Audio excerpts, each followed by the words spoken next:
তো গাইছ চাব এতিয়া ইয়াতে ইমানবোৰ শিপা হৈছে দেখিছেনে। এই গাটো অলপ অসুস্থ আছিল, যাৰ বাবে মই মোৰ প্লাণ্টবোৰৰ কাম একোৱে কৰা নাছিলোঁ। ভাবিলোঁ আজি আকৌ ষ্টাৰ্ট কৰোঁ, কাৰণ মানি প্লাণ্টখিনি এনেকৈয়ে থ'লে বেয়া হৈ যাব পাৰে আৰু মোৰ মনটো বহুত বেছি দুখ লাগে। তেন্তে আহক মানি প্লাণ্টখিনি ৰুওঁ আজি। মানি প্লাণ্ট আছে, মই আজি এইটো ৰুম। এইটো মই কমফৰ্টত, যিটো কাপোৰ ধুওঁতে আমি ব্যৱহাৰ কৰোঁ, কমফৰ্টৰ টেমাটোত ধুনীয়াকৈ পানী দি মই ভৰাই ৰাখিছিলোঁ। আৰু ইয়াতে কেইটামান ডালহে ভৰাই ৰাখিছিলোঁ দেই, সৰু সৰুকৈ। প্ৰায় আজি 6 মাহৰ পিছত কিন্তু ইমানখিনি হৈছে। বহুত টাইম লাগিল, কাৰণ ঠাণ্ডা দিনত বহুত জলদি গ্ৰ'থ নহয়, যেতিয়া গৰম দিন পৰিল মানে বহুত জলদি গ্ৰ'থ হৈছে। আৰু তেনে ইমানেই বেছি ধুনীয়া গ্ৰ'থ হৈছে যে, আৰু পানীত বহুত সোনকালে মানি প্লাণ্টখিনি হয়। আৰু মাত্ৰ মই এই আগকেইটাহে আনিছিলোঁ, আনি এতিয়া মই দি থৈছোঁ। ভাবি মাৰ্বল কুইন মানি প্লাণ্ট দেখিছেনে, বহুত ধুনীয়া গ্ৰ'থ হৈছে। মাজতে মই ইয়াতে এনেকৈ ৰুই দিছিলোঁ।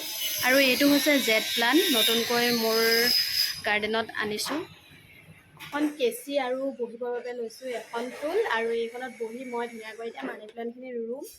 আহক আপোনালোকে ভিডিঅ'টো চাব, আৰু ইমানেই হাল্লা চিল্লা যে সেইটো বেয়া নাপাব দেই। অলপ এইখিনি মাটি মই কিনি আনিছিলোঁ। ইয়াতে মই থৈ দিছোঁ অলপ কেঁচু সাৰ, আৰু এইখিনি মাটি গোবৰ মাটি একদম কিনি আনিছিলোঁ এখন নাৰ্চাৰীৰ পৰা। 50 টকাত 5 কেজি দিছে। আৰু ইয়াতে আছে কোকোপিট, লগতে আছে বাৰ্মি কম্পষ্ট। এইখিনি দি মই ধুনীয়াকৈ ৰুই দিম এতিয়া। মই এতিয়া এই মানি প্লাণ্টটোৰ ৰুম চাওকচোন, ইমানেই বেছি ধুনীয়া হৈছে দেখিছেনে, একদম বহুত ধুনীয়া হৈছে।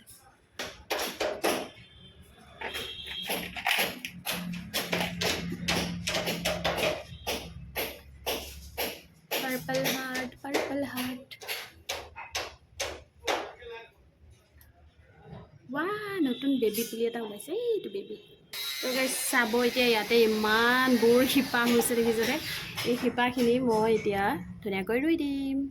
দেখিছে কিমান শিপা হৈছে। প্ৰথমতে অলপ দি লৈছোঁ ইয়াতে শুকান পাত কেইটামান দিম বুলি ভাবিছিলোঁ, কিন্তু বৰ্তমান মোৰ পাতৰ অভাৱ, যাৰ বাবে মই ইয়াতে দিব নোৱাৰোঁ। পাত নাই, পানীটো গুচি যায় নহয় ইয়াতে।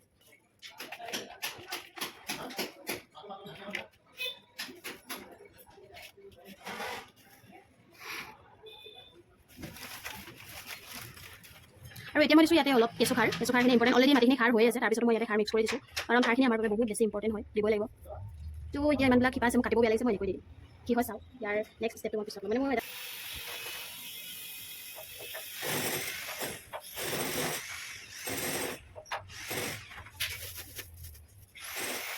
এইটো ৰুই দিলোঁ ধুনীয়াকৈ। একদম মই মানে ভাল পাওঁ যে এনেকৈ পৰি থাকক, সেইবাবে মই এনেকৈ ৰুই দিছোঁ। তো কেনেকুৱা লাগিছে জনাব। তো এতিয়া এইটোতে মই অলপ পানী ভৰাই আনিছোঁ, মানে বেলেগ স্প্ৰেটো নাই, অলপ ইয়াতে স্প্ৰে কৰি দিছোঁ এইটো।